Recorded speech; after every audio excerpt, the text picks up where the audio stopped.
I think I need to cut that on my line right there.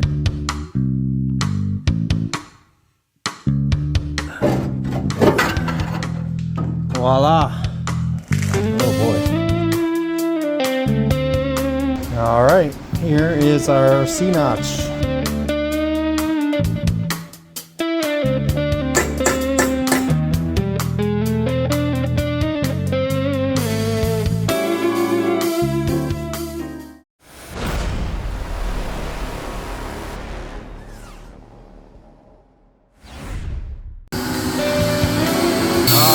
That's YouTube gold right there, baby.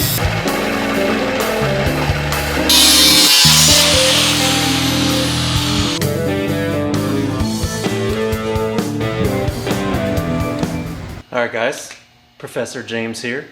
I thought I would explain a little bit what a C-notch is and what we're doing on the bus today. So basically, you know, you got like a pickup truck and maybe it's got a little bump in the frame. Okay, let me try a different pin. And then your axle is riding down here. We're looking at like a cross section across, right? And your tire would be like this, okay? And so, and a lot of times there's even a snubber right here that when you have this much suspension travel, you got maybe 2, 3, 4 inches of travel before the axle tube itself hits the snubber on the frame. And that's why they put a little kink in the frame. Well, if the ground is down here, and let's say this is 12 inches from the frame to the ground, and you want to go low rider, let's say you want to go here, let's say 4 inches or less, well, all of a sudden this axle now is up here, and now your tire is like this, okay? If that makes any sense, all right? So we would have got rid of this, that, and so what do we do with the frame? So we do what's called a C-notch, where you cut the frame. You basically cut this frame away. You got your axles up here, and now the frame is going to go like this. So they actually sell like C-notch kits for like C10 trucks and that kind of stuff. You can probably get from Speedway Motors, where it's like this big, you know, notch in the frame. So now the axle has room to move up and down, and you know, inside there, and we've just kind of put the frame up and down and around. And so in our case, we're going to do a bevel joint here, a miter joint, and then we're overlapping the existing frame on these two sides, and we're going to be welding along there, and then this is going to go in here, and I could even drill some holes and do some rosette welds in there and along here as well if I felt so inclined. And it should be plenty strong. Plus we're also engaging in the sheet metal that's up here, and this is a unibody, so I'll probably be able to weld up in there a little bit as well on the bus. So quick explanation of a C-notch. Professor James out. All right, contemplating life here on this rear suspension. I got all my torsion housing stuff here. You can see all this all welded in. Not the greatest MIG welder, but so now I'm working on this. I need clearance for, I have this set up with like a, what would you want to say, about a 3-inch raise there on that. That's how that's going to end up being. So I think I need to cut that on my line right there, get that whole snubber thing out of there, and then obviously it's got to go higher than that, you know, because there's the hub, which is about right there. And sorry, it's hard to do this with one hand. Basically, if this is the ground, which is the center of the wheel needs to be about right here, which means this all has to get clearanced out because the axle needs to run right through here. So I'm going to C-notch this baby. So these little lines here kind of represents where the center of this is, and this is curling up there. So I think I got just enough room to put a 3-inch C-notch here. So I'm going to come up at this angle, burp, burp, burp. So this is all just going to get cut out. Alright, time for some hacking and slashing.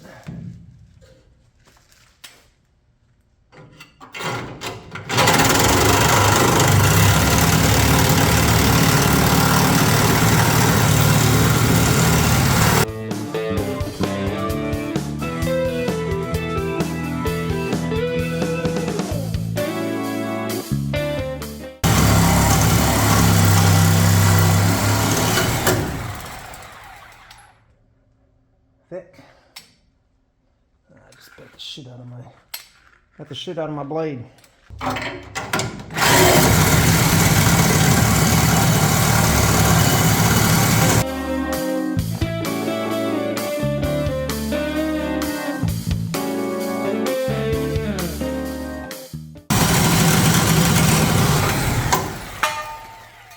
Yahtzee. Alright, so basically, hopefully you can see this. I'm just going to run up there with this, and then over, and down, like a nice, as big a C-notch as I can get, and not mess with that upper sheet metal.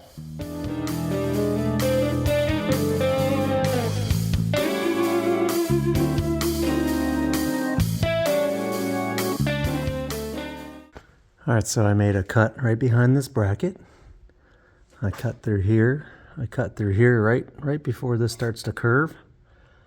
And then my plan is to cut this way and then in, and then leave this outer area here as like a little overlap for the piece. But inside here, I got this guy to deal with, so we know the axle's going to be coming up into here somewhere. Maybe all the way up into here. So this is going to have to go. So I'm just going to cut this kind of slightly back for now, maybe to here. Cut this.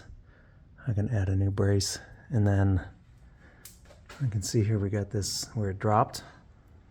So I got this little stand, and I'm going to just crank this up a little bit and get this back before I let the piece fall to make sure that we're still square. So that should keep everything aligned. All right. Voila. Out she comes. Oh boy. Going with a lot of sand. Frame looks good inside. You know, a little bit of surface rust, but it's in really good shape. All right, another piece of metal for the scrap pile, I guess. I mean, I suppose I could trim that up and just move this whole thing up. Maybe I'll have to think about that. But I think it'll be easier just to start with some fresh stuff. Sorry about all this handheld here, trying to... Alright, well... Man, when you want to go low, you gotta be willing to sacrifice. You gotta be willing to cut. Make some cuts.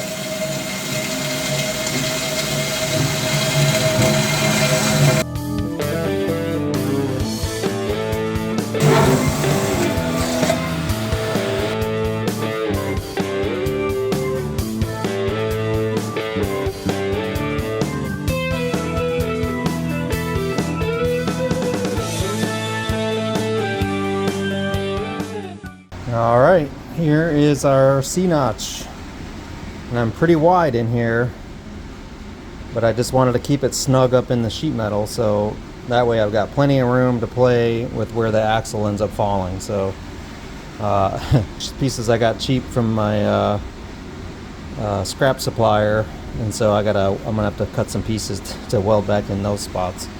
Don't ask me why those are there, but he had a shit ton of them and they were cheap.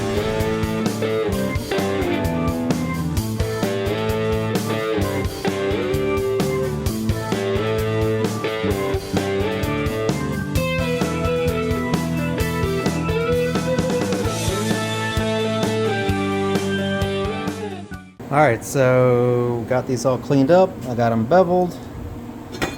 So what I like to do is do my bevel at least half the thickness, if not even 2/3 the thickness, you know, for my welds. And these are just going to be, you know, butted together. The bottom joints are going to get overlapped a little bit, but what I want now is I want a little curve on here to match the sheet metal up top, because I think this will actually hit. So I'm going to bandsaw in and then take a little bit out, and then I'll be able to hammer that down and then weld it all up. Have a nice little curve.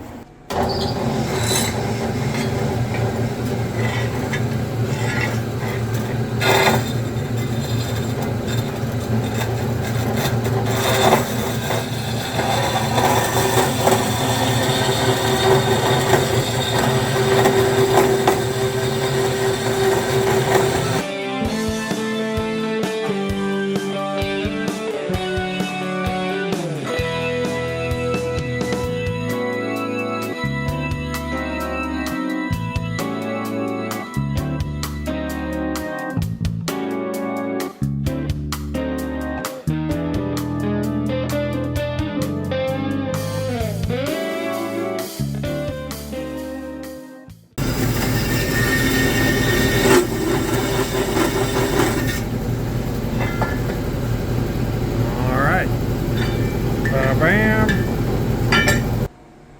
So we should be able to just hammer these over.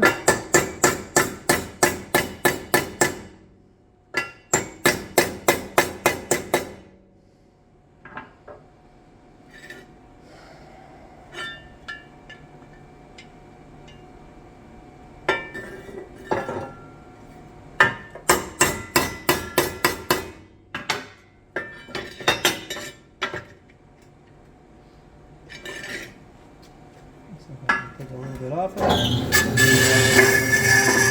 Take a little sliver off the end. And, so I think I'll weld it there, and then I'll tap it in a little more, get it a little tighter. Maybe even...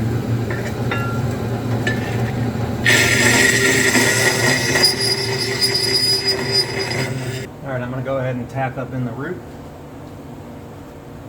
The cut of the valley, the peak, the end, whatever you want to call it, and then I'll bend it some more.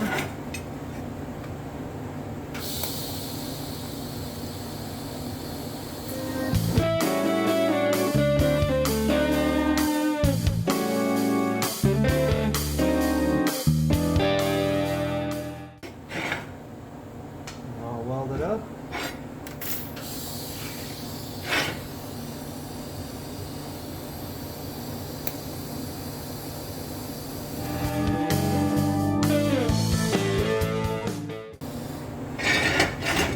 Come together.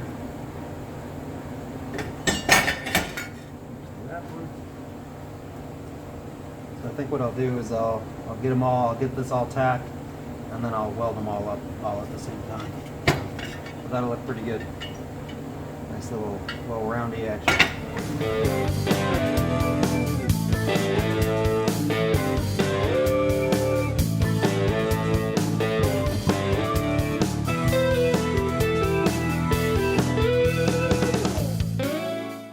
Alright, so there it is. I'm going to got it all tacked. Gonna go get this all welded up. So I might do a little pre-grind, kind of get it all smooth out, and then but that looks pretty good. That's what I was going for. So I got some decent gaps, so I can get good penetration down in there. And I left about a 30-second gap on these, so I can be sure to get good penetration. It's nice and flat. Let's do it.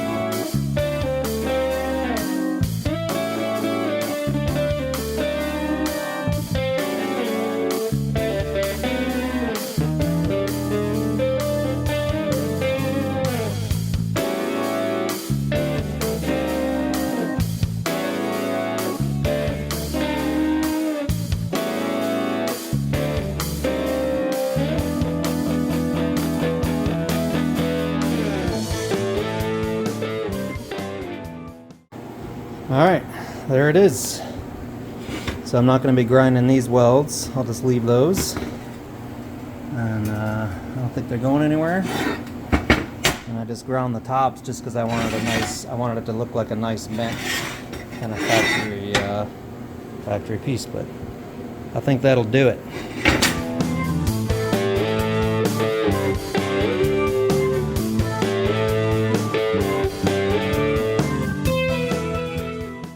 There they are, C-notches. I decided to add a nice little curve here, so the other frame's coming in, and then whoosh, it'll look a little more factory. Okay, the C-notch is tacked in. Looks pretty good. I still gotta, of course, figure out what to do with this guy and trim all this back, make a piece to fill in here, and get that all looking good. And get up in here and try to weld back up in there. It's gonna be a little tricky, and I'll probably, not sure if I'm gonna do, I'm already covering over the backside here with this part of the frame, and I'm covering over here, same thing on here and here, so I don't think I need to add any extra since it's not really butt welding. We're kind of this happened to fit right up inside the frames. I was able to kind of hammer it in there, so worked out good. Time to weld it in.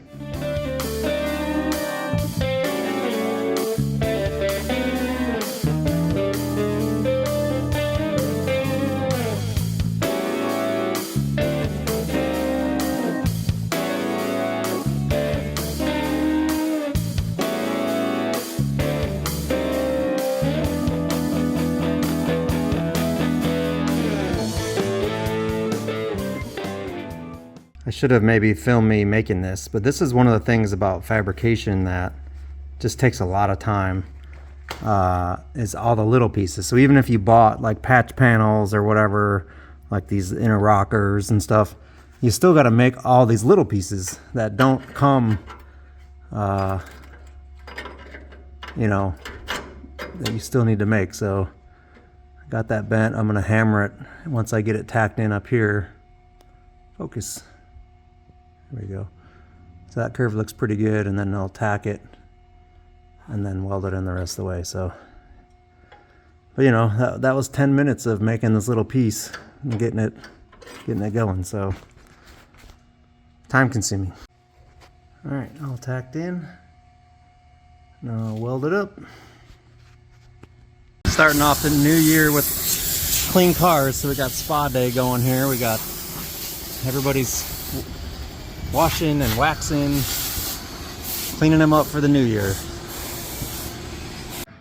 We split this episode up into two, so come back for the episode next week. Episode 20 will be on finishing up the C-notch, and then we'll move on to other areas of fabrication here on the bus. Peace.